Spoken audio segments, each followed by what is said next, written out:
एक गांव में आकाश और विकास नाम के दो दोस्त रहते थे। आकाश गरीब था जबकि विकास अमीर था। कल यार पापा एक साइंस एग्जीबिशन में गए और दूरबीन खरीद लाए। बड़े लोग बड़ी बातें। अगर अच्छे दोस्त ना हो तो अमीरी में भी कोई सुख नहीं है। चल, मैंने कल लस्सी पिलाई थी, आज तू समोसे खिला। चलो बाजार चलते हैं। आकाश और विकास बाजार जाते हैं तो देखते हैं कि दुकान पर बहुत भीड़ लगी हुई है। दोनों दोस्त दुकान के पास जाते हैं। काका, दुकान पर इतनी भीड़ क्यों है? समोसे की नई दुकान खुली है। ऐसे बढ़िया समोसे हैं, एक बार खाओगे तो बार बार मांगोगे। ला पैसे दे, 2 समोसे खरीद लेता हूँ। नहीं, बस तू अपने लिए खरीद, मुझे खट्टी डकारें आ रही हैं। आकाश अपने लिए एक समोसा खरीद रहा होता है, तभी विकास की नजर समोसे बेचने वाले पर पड़ती है। विकास समोसे बेचने वाले को कुछ शक की निगाहों से देखता है। बड़ी मुश्किल से एक समोसा मिला है। वाह, ऐसा समोसा तो मैंने पहले कभी नहीं खाया। तुम भी खा कर देखो, एक बार खाओगे तो बार बार मांगोगे। इस दुकान का नाम देख लेता हूँ, कल फिर यहाँ आऊंगा। आकाश दुकान का नाम देखता है। दुकान का नाम होता है जादुई समोसे। तुमने एक बात नोट की क्या? हर कोई समोसे वाले के समोसे की तारीफ कर रहा है और कह रहा है एक बार खाओगे तो बार बार मांगोगे। मुझे तो जादुई समोसे में कुछ गड़बड़ लग रही है। उस समोसे वाले को देखकर भी मुझे शक हो रहा है। जासूसी नॉवेल पढ़ पढ़कर तुम्हारा दिमाग खराब हो गया है। चलो घर चलते हैं, अंधेरा हो गया है और बारिश भी आने वाली है। आकाश और विकास अपने घर चले जाते हैं। अगले दिन आकाश जब सोकर उठता है तो उठते ही उसे जादुई समोसे वाली दुकान के समोसे खाने का मन करने लगता है। आकाश का चारपाई बुनने का खानदानी काम था। बेटा, रामपाल अपनी खटिया दे गए हैं, सादा बुनाई डालनी है उसमें। जी पिताजी। आकाश खटिया बुनने बैठता है लेकिन अपने काम में बिल्कुल ध्यान ही नहीं लगा पाता। पिताजी, मैं समोसे खाने जा रहा हूँ, अभी आता हूँ।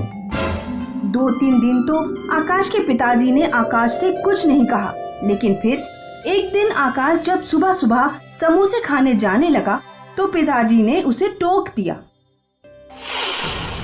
ये रोज रोज क्या समोसे खाता रहता है? पेट खराब कर लिया है तूने समोसे खाकर अपना। पहले तो तूने इतने समोसे कभी नहीं खाए, लेकिन पिछले 2-3 दिनों से तो तूने हद कर रखी है। आज मैं तुझे नहीं जाने दूंगा।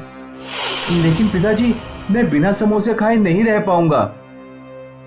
आकाश के पिताजी ने आकाश का हाथ पकड़ लिया, लेकिन आकाश फिर भी नहीं रुका। गांव वालों, मेरा लड़का पागल हो गया है, जरा इसे रोकने में मेरी मदद करो। आकाश के पिताजी आकाश को पकड़ते हैं। पिताजी को एक आदमी पकड़ता है, उस आदमी को दूसरा आदमी पकड़ता है, दूसरे को तीसरा, तीसरे को चौथा। इस तरह पूरी एक चेन बन जाती है। आकाश अपने पिताजी से हाथ छुड़ा लेता है, पूरी चेन एकदम से गिरती है। आकाश उस दिन भी जाकर समोसे खाता है। अगले दिन आकाश के पिताजी विकास के घर जाते हैं। विकास बेटा, पता नहीं आकाश को क्या हो गया है। बाजार में जादुई समोसे नाम की जो नई दुकान खुली है, बार बार उसी दुकान के समोसे खाने जाता है। आप चिंता ना करें अंकल जी, मैं सब कुछ संभाल लूंगा। उस दिन जब रात को जादुई समोसे की दुकान का मालिक दुकान बंद करके अपने घर की ओर लौट रहा था तो विकास ने दूरबीन से उसे देखा। विकास दुकान के मालिक का पीछा करता है। बहुत जल्द पूरे गांव को हमारे समोसे की लत लग जाएगी, तब हम बहुत अमीर हो जाएंगे। गांव वाले मूर्ख, जानते ही नहीं कि तुम एक केमिस्ट हो और समोसों में नशीला पदार्थ मिलाते हो और फिर लोगों को समोसे की लत पड़ जाती है। हल्के बोल, किसी ने सुन लिया तो मारे जाएंगे। विकास सारी बातें सुन लेता है। अगले दिन विकास कुछ गांव वालों के साथ जादुई समोसे वाली दुकान पर पहुंचता है। क्या बात है, तुम लोग यहाँ क्यों आए हो? ये हम तुम्हें बाद में बताएंगे। मुखिया चाचा, पहले तुम समोसे खाओ। मुखिया चाचा समोसे खाते हैं। अब मेरा और समोसे खाने का मन कर रहा है। सच बताओ, तुम अपने समोसे में क्या मिलाते हो? आलू और मसालों के अलावा मैं कुछ भी नहीं मिलाता अपने समोसे में।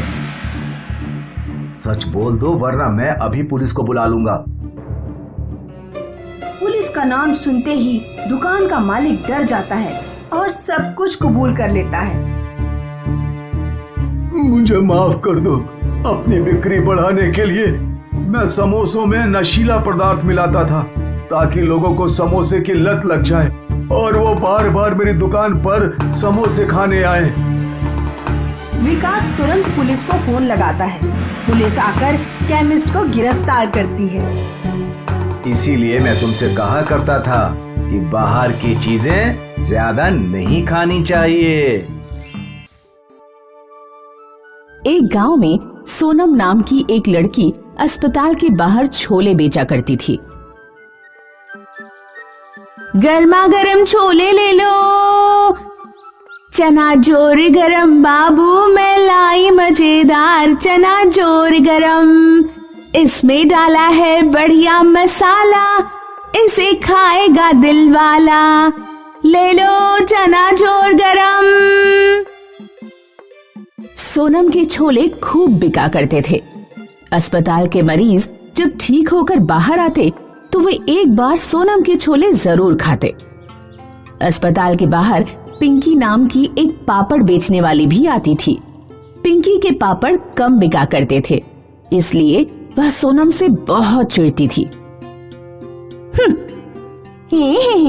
गर्मा गर्म छोले, सड़े बुरे छोले, पता नहीं कितने दिन पुराने बासी छोले उठा लाती है ये सोनम सड़ेलिया।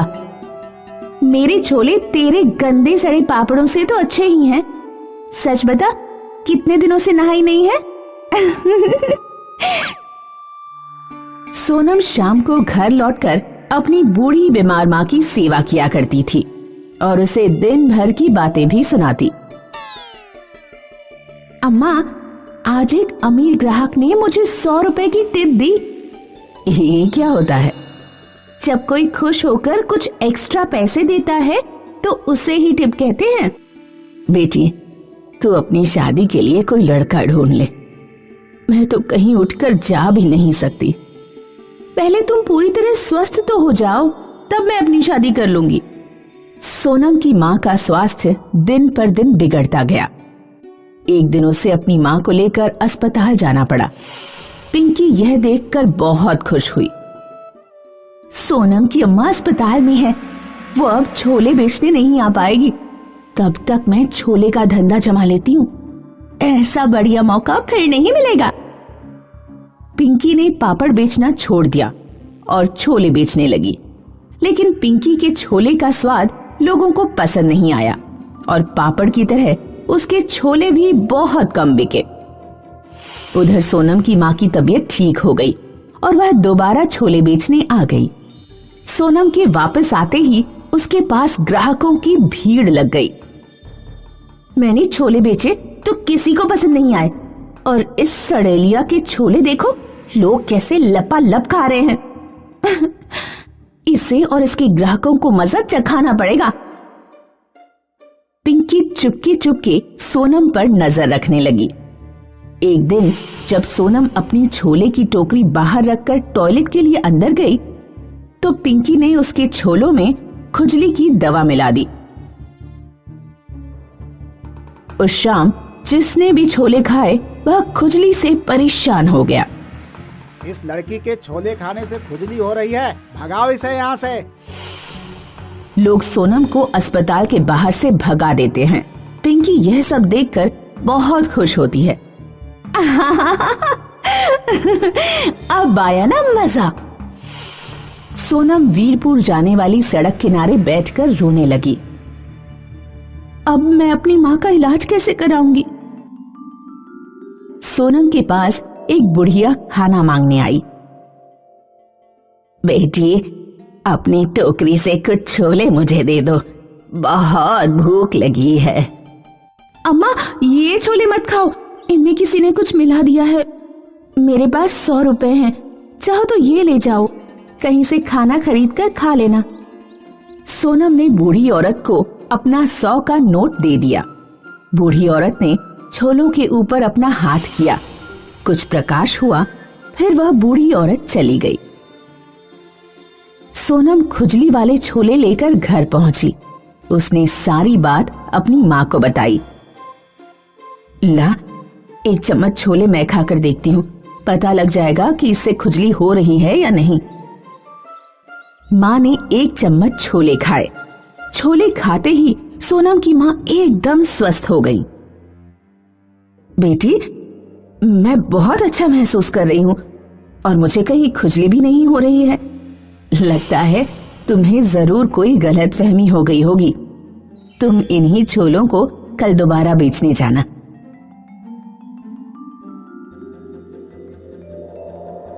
सोनम अगले दिन ही छोले लेकर अस्पताल के बाहर पहुंची।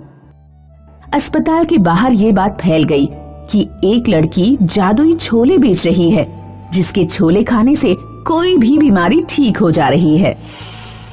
सोनम के पास रोगियों की भीड़ उमड़ने लगी।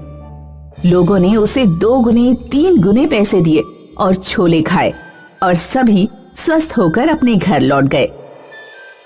पिंकी को भी यह बात पता लगी। जादुई छोले, ये क्या पागलपन है, जरा मैं भी तो खाकर देखूं। पिंकी ने भी सोनम के छोले खरीदे। जैसे ही उसने छोले खाए, उसे भयानक खुजली होने लगी। अरे अरे अम्मा, मर गई रे, ये क्या हो रहा है? हर जगह बहुत खुजली हो रही है। मर गई रे, मर गई।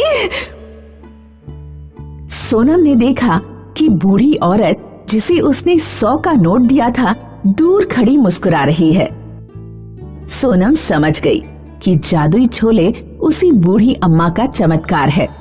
बूढ़ी औरत पिंकी के पास गई और उससे बोली,